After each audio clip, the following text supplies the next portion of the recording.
धीरे धीरे रैमना धीरे सब कुछ होए, माली सींचे सौ घड़ा, ऋतु आए फल होए। नमस्कार दोस्तों, मैं Om Prakash Goswami education to all YouTube channel में आपका हार्दिक स्वागत है। दोस्तों, इस वीडियो में हम अभिव्यक्ति और माध्यम के नए और अप्रत्याशित विषयों पर लेखन टॉपिक की बात करेंगे, हिंदी क्लास 12th। दोस्तों, पेपर के खंड बा में सबसे पहला प्रश्न होगा, दिए गए अप्रत्याशित विषयों में से किसी एक विषय पर रचनात्मक लेख लिखने के लिए आएगा। वह तो आएगा ही, लेकिन इसके अलावा इस टॉपिक से संबंधित 2 या 3 अंक का प्रश्न और भी आने की संभावना है। प्रश्न कैसे भी आ सकता है, जैसे नए और अप्रत्याशित विषयों से आप क्या समझते हैं, या नए और अप्रत्याशित विषयों पर लेखन कैसे करना चाहिए, कैसे भी आ सकता है। दोस्तों, इस वीडियो में हम क्या है अप्रत्याशित विषयों पर लेखन, क्या हो सकती है इसकी कोई तकनीक, कैसे करें अप्रत्याशित विषयों पर लेखन, और सफलता का सर्वोत्तम सूत्र समय का सदुपयोग, एक रचनात्मक लेखन का आप नमूना भी देखेंगे इस वीडियो में। अब बात करते हैं दोस्तों, क्या है अप्रत्याशित विषयों पर लेखन। तो अप्रत्याशित शब्द अ उपसर्ग प्लस प्रति उपसर्ग प्लस आशा मूल शब्द प्लस इति प्रत्यय के संयोग से अप्रत्याशित शब्द बना है। अप्रत्याशित शब्द का अर्थ होता है जिसकी आशा ना हो, जिसकी उम्मीद ना की गई हो, आशा ना की गई हो। अप्रत्याशित विषयों पर लेखन क्या है, किसी विषय पर अपने विचारों को संकलित कर उन्हें सुंदर और सुघड़ यानी अच्छे तरीके से, सुघड़ ढंग से कम समय में अभिव्यक्त करना ही अप्रत्याशित विषयों पर लेखन है। दूसरे शब्दों में कह सकते हैं, भाषा के सहारे किसी चीज पर विचार करने और उस विचार को व्याकरणिक शुद्धता के साथ सुसंगठित रूप से अभिव्यक्त करना ही अप्रत्याशित विषयों पर लेखन है।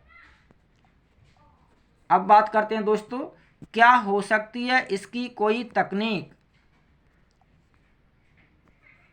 तो अप्रत्याशित विषयों पर लेखन की कोई तकनीक या तरीका नहीं है, और इसी बात में अप्रत्याशित विषयों पर लेखन की रचनात्मकता निहित है। यदि कोई तरीका या तकनीक होती तो फिर उसमें क्रिएटिविटी नहीं रहती, रचनात्मकता ही नहीं रहती।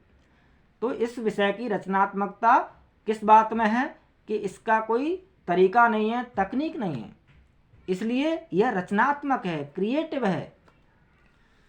इसकी कोई तकनीक या तरीका नहीं है। इसी बात में अप्रत्याशित विषयों पर लेखन की रचनात्मकता निहित है।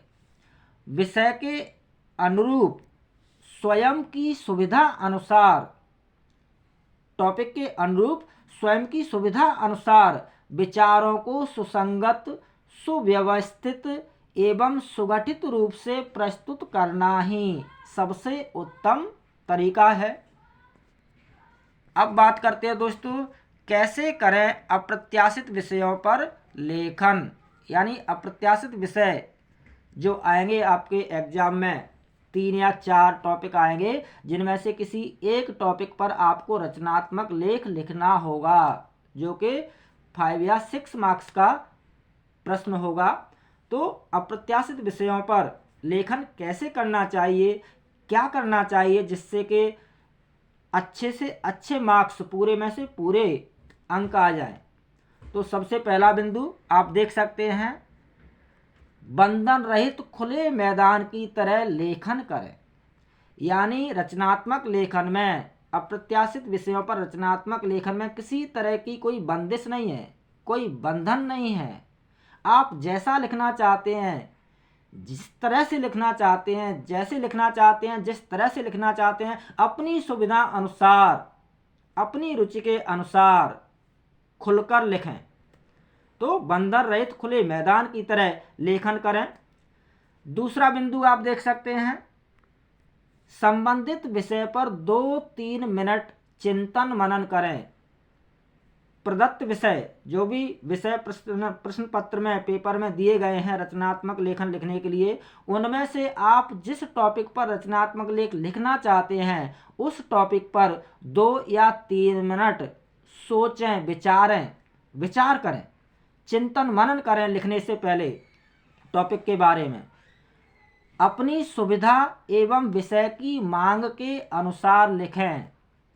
जिस विषय पर आप रचनात्मक लेख लिखने जा रहे हैं, जिस अप्रत्याशित विषय पर आप रचनात्मक लेख लिखने जा रहे हैं, उस पर अपनी सुविधा एवं विषय की मांग यानी डिमांड, टॉपिक की मांग यानी डिमांड के अनुसार और अपनी सुविधा के अनुसार लेखन कार्य करें, लिखें। विषय से संबंधित सार्थक एवं सुसंगत विचारों को लिखें। टॉपिक से रिलेटेड जो भी मीनिंगफुल बातें हैं, जो भी उससे मेल खाने वाली, मैच खाने वाली जो बातें हैं, विचार हैं, उनको लिखें। विषय से संबंधित सार्थक एवं सुसंगत विचारों को लिखें।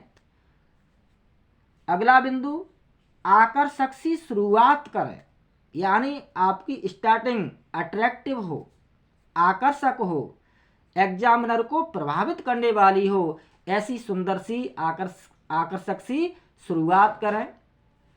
अगला बिंदु, विषय से संबंधित बात को सिलसिलेवार आगे बढ़ाने हेतु मन में एक रूपरेखा होनी चाहिए।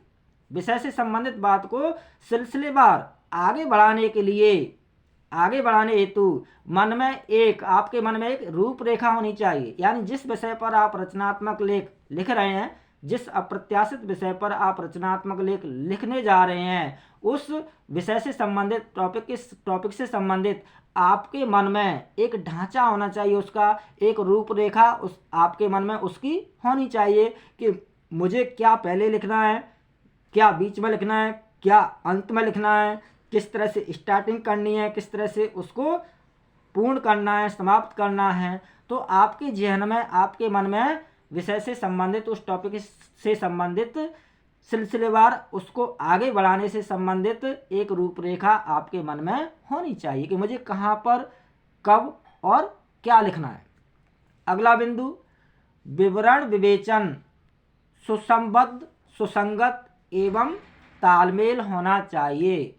यानी जो भी टॉपिक से संबंधित आप विवरण लिख रहे हैं, जो भी उसकी व्याख्या कर रहे हैं, एक्सप्लेनेशन कर रहे हैं, वह कैसा होना चाहिए?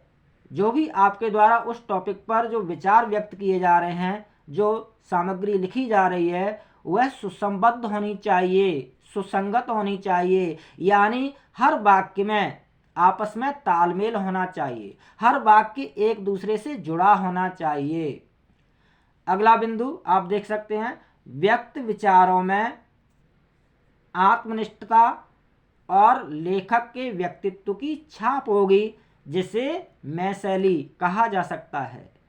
और कैसे करें? अप्रत्याशित विषयों पर लेखन से संबंधित अंतिम एवं महत्वपूर्ण बिंदु, विषय से भटकना नहीं चाहिए। यानी जिस विषय पर आप रचनात्मक लेख लिख रहे हैं, जिस अप्रत्याशित विषय पर, उस विषय से, उस टॉपिक से, उस मुद्दे से, उस विचार से भटकना नहीं है। स्टार्टिंग से लेकर के, शुरू से लेकर के अंत तक विषय से संबंधित विचार ही व्यक्त करने चाहिए। विषय से यानी टॉपिक से भटकना नहीं चाहिए। अब आप दोस्तों अप्रत्याशित विषयों पर लेखन से संबंधित एक नमूना देखेंगे, एक एग्जाम्पल देखेंगे। विषय है सफलता का सर्वोत्तम सूत्र, समय का सदुपयोग। इस विषय पर, अप्रत्याशित विषय पर रचनात्मक लेखन का एक नमूना देखेंगे, एग्जाम्पल देखेंगे। तो शुरुआत देखिए, हाँ, एक और चीज़ इसमें आप देख सकते हैं, 3 बिंदु लिए गए मेरे द्वारा, विषय प्रवेश, विषय विस्तार और समापन। आप चाहें तो ये 3 बिंदु लिख सकते हैं और नहीं भी लिखना चाहें तब भी कोई दिक्कत नहीं है। आप इन विषय प्रवेश, विषय विस्तार और समापन को ना लिख करके भी आप अपना रचनात्मक लेख लिख सकते हैं अप्रत्याशित विषय पर। शुरुआत देखिए, काल करे सो आज कर, आज करे सो अब, पल में परलय होएगी, बहुर करेगा कब। कबीरदास जी। समय ही वह साधन है जिसके सदुपयोग से इंसान सफलता रूपी सुफल का स्वाद चखते हुए समाज में सम्मान, शोहरत, यश, कीर्ति प्राप्त करता है। अपना काम समय पर संपन्न करने वाला मनुष्य सदैव प्रसन्न एवं प्रगति पथ पर अग्रसर रहता है। समय ही व्यक्ति को बलवान या कमजोर बनाता है। समय एव करोति बलाबलम। समय ही व्यक्ति को बलवान या कमजोर बनाता है। इसलिए समय का सदैव सदुपयोग करना चाहिए। जो व्यक्ति समय को नष्ट करता है, समय एक दिन उसे बर्बाद कर देता है।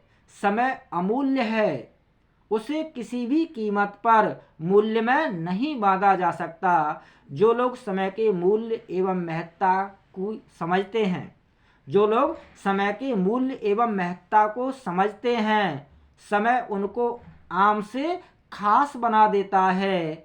समझने वाले आम से खास बना देता है, अमूल्य बना देता है। जीवन को सुख, समृद्धि एवं सफलता से सजा देता है। समय का मूल्य नहीं समझने वाले लोगों के हाथ से अवसर निकल जाता है, केवल पश्चाताप करते रह जाते हैं। और इसलिए कहा भी गया है कि का वर्षा जब कृषि सुखाने, समय चूके पुण्य का पछताने। हमें समय का प्रभावी एवं उचित उपयोग करना चाहिए। एक भी पल नष्ट किए बिना हर पल का उचित इस्तेमाल करना चाहिए। समय आपके हाथ में है, चाहे तो सोना बना लो या फिर चाहो तो सोने में निकाल दो। यह हम पर निर्भर करता है कि हमें अपना जीवन कैसा बनाना है। समय न ठहरा है कभी, बदली कभी न चाल, समय संग है जो चला, जीवन हुआ खुशहाल, जीवन हुआ खुशहाल। तो यह था रचनात्मक अप्रत्याशित विषयों पर रचनात्मक लेखन का एक नमूना। आप चाहें तो विषय प्रवेश, विषय विस्तार, समापन और समुचित उद्धरण यानी कोटेशन के साथ आप इस तरह से लिख सकते हैं। विषय प्रवेश, विषय विस्तार, समापन को ना भी लिखा जाए तब भी कोई दिक्कत नहीं है।